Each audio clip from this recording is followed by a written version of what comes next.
नमामि गंगे स्तव पाद पंकजम यथा सुरेंद्रेण दिने सुसेवितम। मां भगवती की स्तुति करती हुई गंगा मैया ज्योतिष सिद्धि नारायणी सेवा बद्रीनाथ से एक दृष्टांत के रूप में कहा जाता है कि एक बार ऋषि गंगा किनारे उनका आश्रम था, बहुत से ऋषियों का उस आश्रम में जो है समागम हुआ। तो उनमें से श्रेष्ठ जो ऋषि थे उन्होंने पूछा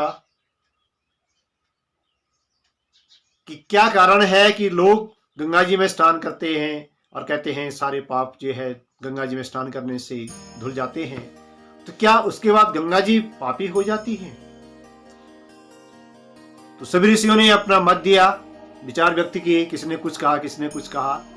अंततः गत्वा यही परिणाम निकला कि हाँ, गंगा जी सभी मनुष्यों के पाप कर्म को धोने से पापी बन जाती है। इस क्रम में श्रेष्ठ एक ऋषि ने भगवती की स्तुति की, गंगा की मैया की स्तुति की, ईश्वर की आराधना की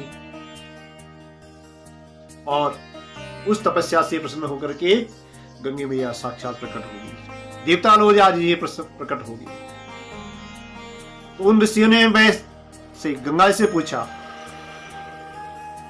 कि हे गंगे मैया, मनुष्य जो है कामी है, भोग लाश में अभ्यस्त रहता है, रात दिन अहरिशम जो है, और उसका मानना है कि गंगा जी में स्नान करने से सारे पाप मिट जाते हैं, क्या उसका फल आपको मिलता है? तो गंगा जी ने कहा, मैं सबको मोक्षदायिनी के रूप में जानी जाती हूँ, लेकिन मैं संपूर्ण धरा के मनुष्यों का जो पाप होता है उस पाप को अपनी गंगा के तेज वेग से समुद्र को अर्पण कर देती हूँ। आप समुद्र के पास जाइए, समुद्र देवता आपको बताएंगे कि इसका फल क्या होता है। फिर सारे ऋषि मुनि समुद्र के पास गए, समुद्र की प्रार्थना की, हे समुद्र देव, क्या गंगा जी का जो सारा मैला पानी आप में पहुंच जाता है, आप भी इसी पाप के भागी बन जाते हैं? समुद्र देव ने कहा, हे ऋषियों, ये गंगा जी का स्वभाव है, गंगा जी मुझ में सारा जल अपना जो है प्रवाहित करती है और समा जाती है। गंगा हिमालय से निकल करके सागर में पहुंचती है, उसके बाद गंगा का अस्तित्व समाप्त हो जाता है, फिर समुद्र का अस्तित्व होता है। और समुद्र अपने अंदर भाप के द्वारा उन्हें बादल बना देती हैं और उन सारे पाप कर्म, अच्छे शुभ और पुण्य, शुभ कर्मों और पुण्य कर्मों को पाप के रूप में बादल बनाकर आकाश में भेज देती है। तुम बादलों के पास जाओ, सारे ऋषि गण जी हैं, बादलों के पास गए, बादलों से वही प्रार्थना की, हे बादल देव, हे श्रेष्ठ बादलों, क्या तुम भी उतने ही पाप के भागी हो? तो बादलों ने कहा कि नहीं, हे ऋषियों, मैं उन पापों का प्रायश्चित नहीं करता हूं। मेरा तो स्वभाव है, समुद्र देव से मुझे उत्पन्न किया जाता है और मैं वर्षा के रूप में उन पापों को पुनः पृथ्वी पे उड़ेल देता हूं, वर्षा से उसे अभिसंचित कर देता हूं और पृथ्वी धनधान्य हो जाती है। और वो वर्षा से क्या रूप होता है, किस रूप में? देखो आप, पेड़ पौधे वनस्पतियां, धनधान्य उत्पन्न होता है। किस रूप में? हर जीव हर प्राणी उसे ग्रहण करता है और उसको क्या फल मिलता है? जो जिस रूप में उस वर्षा के अन्न से को ग्रहण करता है, जिस प्रवृत्ति से धन कमाया जाता है, जिस प्रवृत्ति से अन्न कमाया जाता है और जिस प्रवृत्ति सात्विक प्रवृत्ति से जो किया जाता है, उसका फल पुनः 100 गुना बढ़कर के मनुष्यों तक पहुंच जाता है, पृथ्वी में रहने वाली संपूर्ण चराचर जगत को पहुंच जाता है। इसी क्रम में ज्योतिष भी उसी की एक प्रक्रिया है। आयुर्विज्ञान संस्थान ज्योतिष के क्रम में ज्योतिष भी यही है कि पूर्व जन्म के कर्मों के अनुसार ज्योतिष 9 ग्रहों के माध्यम से हमें फल देते हैं, शुभ और अशुभ फलों का विचार करते हैं। शुभ ग्रह शुभ फल देते हैं, क्रूर ग्रह पाप ग्रह फल देते हैं। पूर्व जन्मों के आधार पर आप जो है सत्यनारायण कथा में देखिए किस प्रकार से जो है कथा में वर्णन आता है। हमारे पुराणों में जो है अनेक ऐसे सिद्धांत मिलते हैं, अनेक प्रकार की ऐसे कहानियां मिलती हैं, वास्तविक मिलती हैं कि पूर्व जन्म के अनुसार ही हमारा जन्म उस स्थान में होता है, उस घर में होता है, उस कुल में होता है और उसके अनुसार होता है। तो हमारी मानसिकता कैसे होनी चाहिए? आज के इस कलिकाल में क्या वास्तव में इसमें चिंतन करना चाहिए? मनुष्य योनि सभी प्राणियों में श्रेष्ठ है। कहा जाता है कि 34 करोड़ देवी, 34 करोड़ योनियां हैं, 84 लाख योनियां हैं और 33 उच्च करोड़ देवी देवता है। उनमें से मनुष्य योनि श्रेष्ठ मानी जाती है और पूर्व जन्म के कर्मों के अनुसार ही ज्योतिष हैं।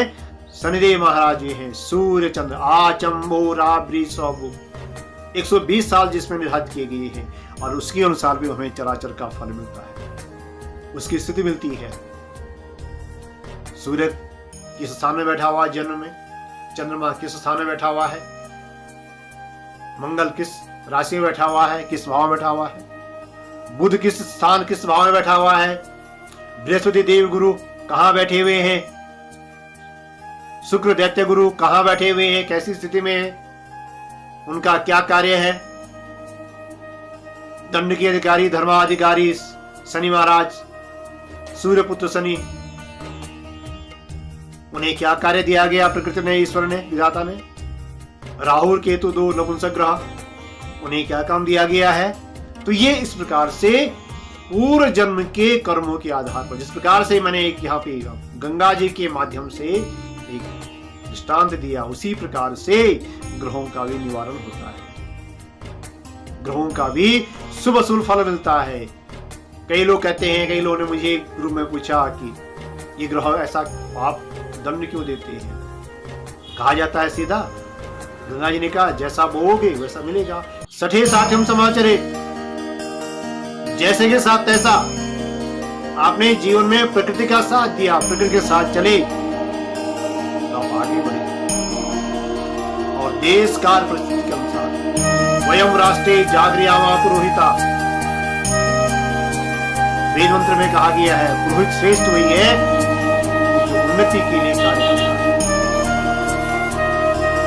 इस क्रम में मानव जीवन की विशेषता को परिलक्षित करते हुए, साकार करते हुए योगक्षेम में उसके कल्याण के लिए और मोक्ष से तात्पर्य क्या है। आज के युग में लोग मोक्ष शब्द से तो बहुत किसी चले गए, भूल गए मोक्ष भी कभी हुआ करता था।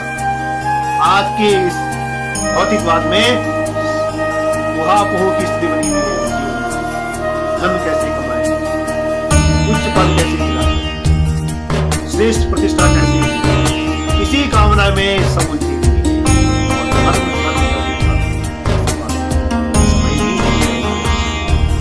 मेरा मानना है जो इस लोग इसको देख रहे हैं, इस प्रतिस्पर्धा के लिए प्रतिस्पर्धा तो करनी चाहिए, उसका फल की कामना करनी चाहिए, लेकिन सात्विकता के साथ।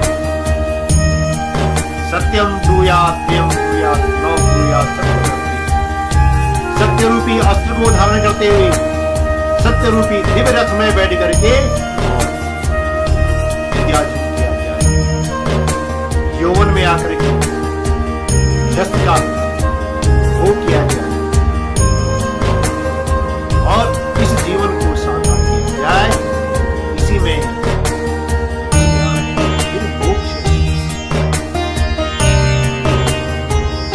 आपने देखा, रामायण में देखा,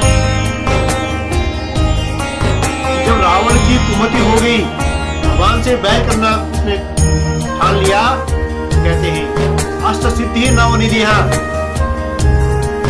वहां से विभीषण के साथ में राम की विनाश काले विपरीत बुद्धि। रावण ने जानते हुए भी यह सब किया। रावण को जो मनुष्य रूप में मानते हैं, मनुष्य रूप में आकर के उसने इस प्रकार से किया, तब वो तो हमने भविष्य कहा गया है। रावण ने स्वयं कहा कि हम ब्रह्मास्मि। भगवान शंकर को, हिमालय को मां भगवती पार्वती से पिलाने का महान कार्य उसको खाकर, इतना बलशाली, इतना विवेक, इतना पांडित्य, इतना चतुर, नीति कैसी होनी चाहिए, कर्म कैसा, उसी के आधार पे और इसके लिए ईश्वर ने, विधाता ने, प्रकृति ने क्या किया?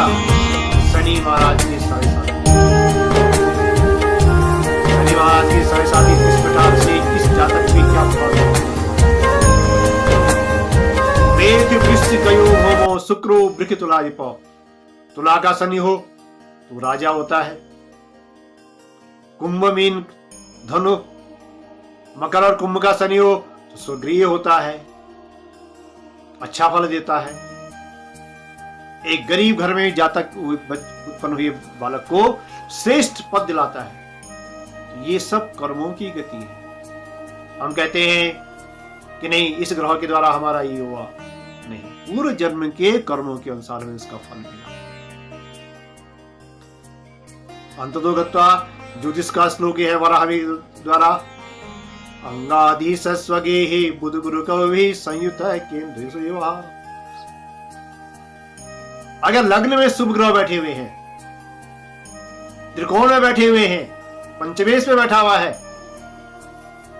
नवम स्थान में बैठा हुआ है, लाभ स्थान में शुभ ग्रह बैठे हुए हैं,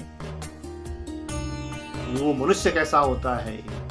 ज्ञानी मानी च मंत्री सुरुचि नयो मानव मानवानाम। वह मनुष्य इस संसार में गरीब घर में भी क्यों नहीं है, प्रकृति उसको, ये पृथ्वी माता धरित्री उसको ऐसा विधान कर देती है, समय उसको ये है एक सीढ़ी दर सीढ़ी मिलती है और उच्च शिक्षा प्राप्त करके वो दिव्य पद को सुरक्षित करता है। ये मानव की स्थिति है। इस कलिकाल में भगवान नारायण का स्मरण करते हुए नमो भगवते वासुदेवाय यस्य स्मरण मात्रेण जन्म संसार बंधनः विमुच्यते। नमो तस्मै विष्णवे प्रविष्णवे नमो समस्त भूतानां आदिभूताय भूरुते अनेक रूप रूपाय विष्णवे प्रविष्णवे। आप किसी भी एक ईश्वर को मानिए, आप किसी भी नारायण को। हमारे हिंदू धर्म में कहा जाता है कि आकाशात् प्रदत्तोऽयं यथा गच्छति सागरम सर्वदेव नमस्कारम माधवम प्रति गच्छति। किसी भी एक देवता की पूजा करने से वो समस्त देवताओं में परम पिता परमात्मा नारायण को ही मानी जाती है। और भगवान साक्षात नारायण उस जातक से प्रसन्न होते उसका जीवन धन्य होता है और वो भगवान की गोलोक को चले जाता है, ऐसा कहा जाता है। गोलोक धाम की उसको प्राप्ति होती है। तो कर्तव्य कार्य ही अपने आप में श्रेष्ठ है। कार्य ही जैसा हम कार्य करेंगे मनसा वाचा करना, उसी के फल में हमारा फल मिलेगा, जीवन आगे बढ़ेगा। और जो सत्य के रथ पर बैठता है, सत्य को ही आभूषण मान लेता है, सत्य को ही जीवन मान लेता है, सत्य को ही अपना श्रेष्ठ मान लेता है, तो उसकी यहाँ किसी बात की कमी नहीं होती है। अष्ट सिद्धि नौ निधियां उस सत्य के रथ पर चारों ओर से विराजमान हो जाती हैं और काल भी उसका बाल नहीं कर सकता, उसका अनिष्ट नहीं कर सकता है। इसी कार्य के साथ में आज के क्रम में गंगा जी के माध्यम से, एक उदाहरण के माध्यम से ज्योतिष का सिद्धांत हम यहाँ पे प्रतिपादित कर रहे हैं। तो आगामी इसमें आपको इसी प्रकार के वीडियो दिखाई देंगी। ज्यादा से ज्यादा अपने ग्रुप में, बच्चों में, प्रतिस्पर्धा के युग में, बोर्ड परीक्षाओं में मेरा ध्येय वाक्य है, न तो हम कामये राजम न च राज्य पुनर्भवम कामये दुख तप्ता नाम प्राणी नामार्थ दर्शनम। ऐसे प्राणियों के उद्धार के लिए ये मैंने चैनल बनाया है और ये मेरी सेवा है, संकल्प है। इसी संकल्पता के साथ में, इसी कामना के साथ में आपको ढेर सारी शुभकामनाएं हैं।